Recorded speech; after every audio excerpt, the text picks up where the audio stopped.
that they have the magic formula, which is, again, a combination of the Fukuyama-Krauthammer world. The question is, why did they attack us on September 11th? Why do they hate us? There are two possible answers. They hate us because of who we are, or they hate us because of our policies. Those are the only two possible answers, okay? We, of course, were not going to say they hated us because of our policies in the wake of September 11th, because if they hated us because of our policies, then we, in part, would have been to blame for what happened on September 11th. So we had to tell the story that they hated us because of who we are. In it, we've got to take out rogue states, too, because they're joined at the hip with these terrorist organizations. They hate our democratic values, they hate the fact that we treat women as equals, and so forth and so on. You know the litany of charges. The truth is, there is a huge amount of survey data on this. There is a huge amount of anecdotal evidence on this, and they don't hate us because of who we are. They hate us because of our policies. Okay? But we said they hate us because of who we are. Now think about this. Remember the Bush Doctrine. What was the Bush Doctrine all about? The Bush Doctrine was all about going into the Middle East and turning countries like Iraq into democracies. It was all about speeding up the Fukuyama process, right? In other words, what we were saying is, if they hate us because of who we are, we can't change who we are, so we're going to change who they are. We're going to make them look like us. I was adamantly opposed to the Iraq War, as many of you know, and I have many conservative friends, and I used to say to them in the run-up to the war, how can conservatives like you support this war? And they would say, why aren't you supporting this war, right? You're a conservative. And I'd say, anybody who's got a conservative bone in their body should be opposed to this whole operation because it's social engineering on a grand scale. This is one of the most radical foreign policy endeavors I've ever seen in my life. The idea that a bunch of white people are going to come across the Atlantic Ocean and do massive social engineering in the Arab and Islamic world at the end of a rifle barrel, that's a conservative policy? Not on the planet I come from, right? This is, nutty, right? But again, if you have come to the conclusion that it's not our policies, and you do not want to change our policies, and instead you believe it's due to the fact that they hate democracy and who we are, then you change who they are. And that's what the Bush Doctrine was all about. Like a butterfly and sting like a bee, you do not need lots of allies. This is a fundamental mistake. What they really hated, right, was, number one, the fact that we had troops in Saudi Arabia. People in the Arab and Islamic world do not like us occupying their territory. So, of course, we now have troops in Afghanistan and Iraq. There was no al-Qaeda problem in Iraq until we went in there. Now there's al-Qaeda in Mesopotamia, right?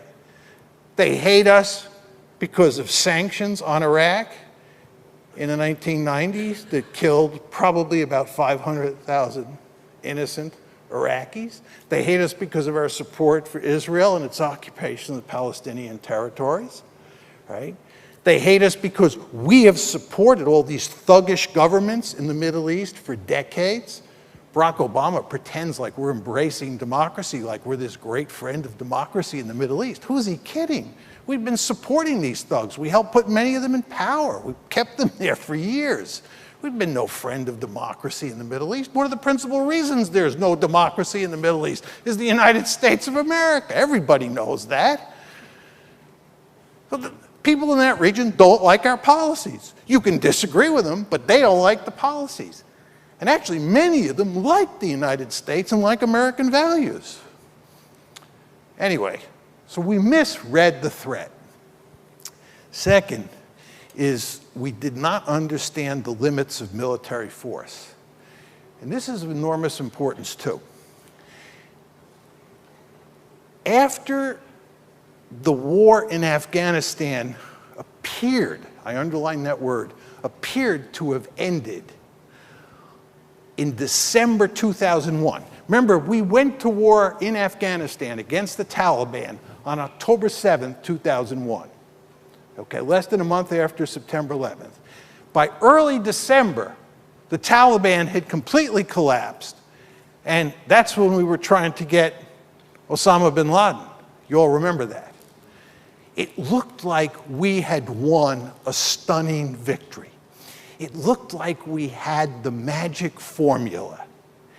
And what allowed us to think that we could go into Iraq and win quickly and easily, and what brought the liberal imperialists on board to the enterprise, was the belief that Afghanistan had demonstrated that small numbers of American ground forces, combined with sophisticated aircraft with smart bombs, working with local forces, could bring down the Taliban, bring down Saddam. And we could float like a butterfly and sting like a bee. I used to say to people, if you could convince me we could bring down Saddam in 2 weeks, you know, hardly any casualties, and install a democracy, I'm in favor of doing it, right? You tell me you've got a magic formula for taking out the Iranian nuclear program forever, I'm for it, right? The problem is we don't have that, right?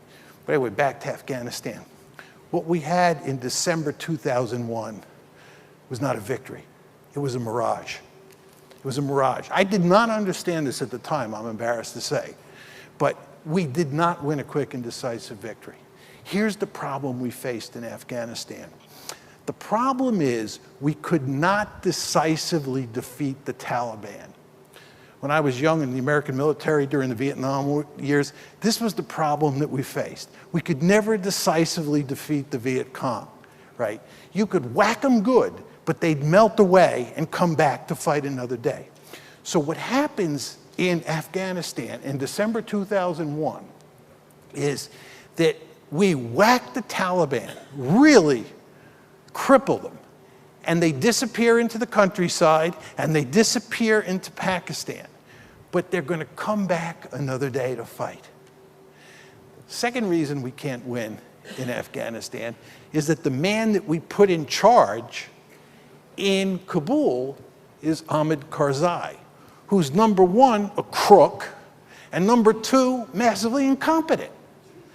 That means that when the Taliban come back from the dead, the Karzai government is not going to be able to deal with the Taliban. So who do you think is going to have to deal with the Taliban? Uncle Sugar. Yes. So if you chart American forces in Afghanistan, you know, it's just gone like this over time, up and up and up. As you know, Obama has greatly increased the number of American troops in Afghanistan, years after the war was supposed to have been won. Why? Because the Taliban came back from the dead, the Karzai government can't deal with it. Now, to take this a step further, again from Vietnam, we know that when you are fighting on behalf of a government in Saigon or Kabul that has no legitimacy, you have no legitimacy. You are seen as an occupier.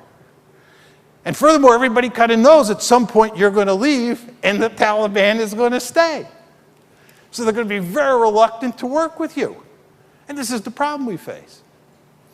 So what happened is that we ended up thinking we had won a great victory in Afghanistan, and we were going to duplicate that in Iraq.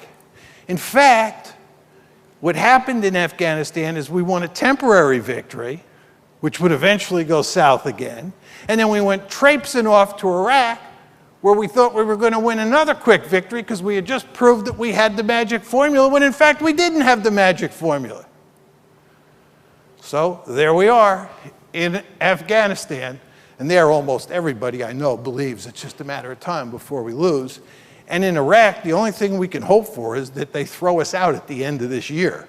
We're doing our best to stay there, right, because we understand that once we leave, all hell will break loose. So we want to stay, but they don't want us to stay, it appears, but we may end up staying. But either way, total mess. 2 wars, total messes. One footnote to this. There are some people who argue that the problem is that we didn't have the right counterinsurgency doctrine, And once we got the right counterinsurgency doctrine in December of 2006 with the new Field Manual 3-24, and then we had the surge a month later in January 2007, we had finally figured out what to do, and now we're in really good shape in Iraq. Let's assume that that's true, and that John's story that we're in trouble in Iraq is wrong, okay? Let's just assume that.